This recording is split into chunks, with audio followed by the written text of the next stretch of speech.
Sekarang kita lanjut ke kelompok 7. Jadi saya sudah menerima file berupa outline dari kelompok 7 dan bisa kita bahas di sini. Mudah-mudahan ini bisa menambah wawasan gitu ya, bisa memperbaiki.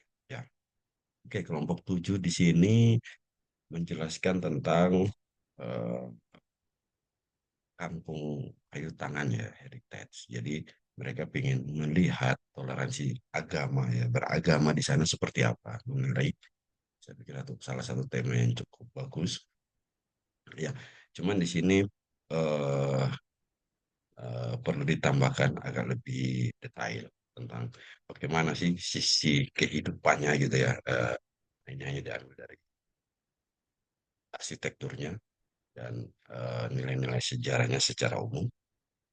Bisa ditambahkan bagaimana kemudian kehidupan mereka saat ini, kekiniannya seperti apa ya.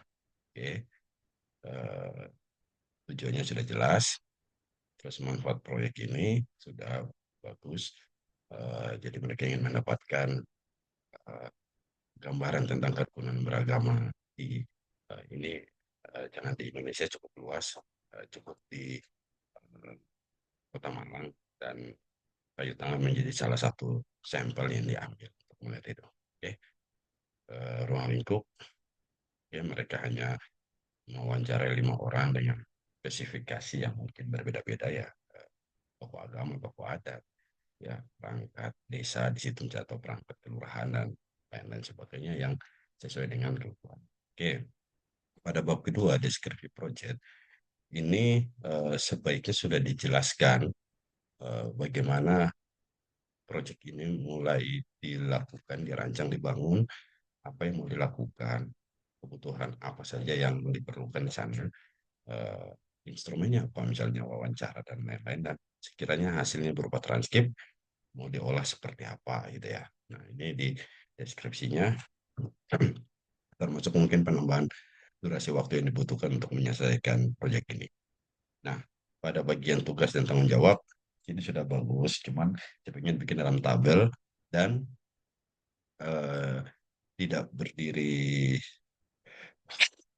tidak berdiri sendiri, namun kemudian ada penambahan-penambahan peserta membantu atau ikut berpartisipasi atau ikut apa gitu ya. Jadi tidak seperti ini editor sendiri. Jadi saran saya itu diberikan juga tanggung jawab yang lain ya, sifatnya membantu. Jadi ada yang pokok, ada yang ya. Ini timeline sudah bagus. Lagi-lagi saya sarankan buatkan dalam bentuk tabel agar dibikin per minggu saja, jangan dibikin langsung per hari. Eh, Artinya ada durasi waktunya gitu. Jadi biar bisa terukur gitu ya. Tapi kalau langsung seperti ini bisa, eh, ketakutan saya bukan ketakutan apa ya, maksudnya sebaiknya dibikin range yang lebih panjang agar bisa lebih bebas dalam menentukan waktu dan jadwalnya. Ini bisa disesuaikan untuk kelompok 7.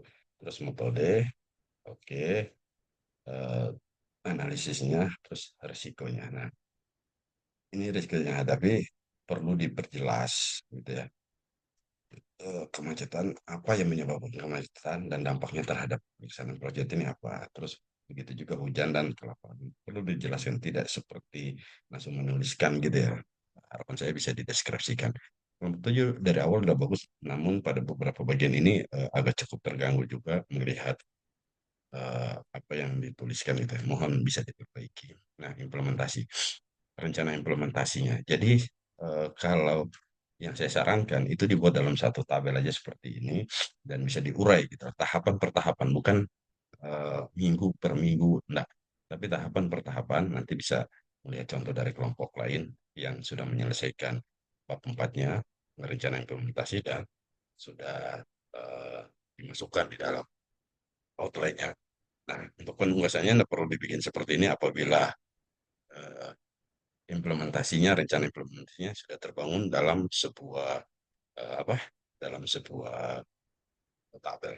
Oke, bagi saya kelompok 7 udah bagus, mau sesuatu butuh waktu lagi untuk bisa lebih memperbaiki atau menyempurnakan itu ya.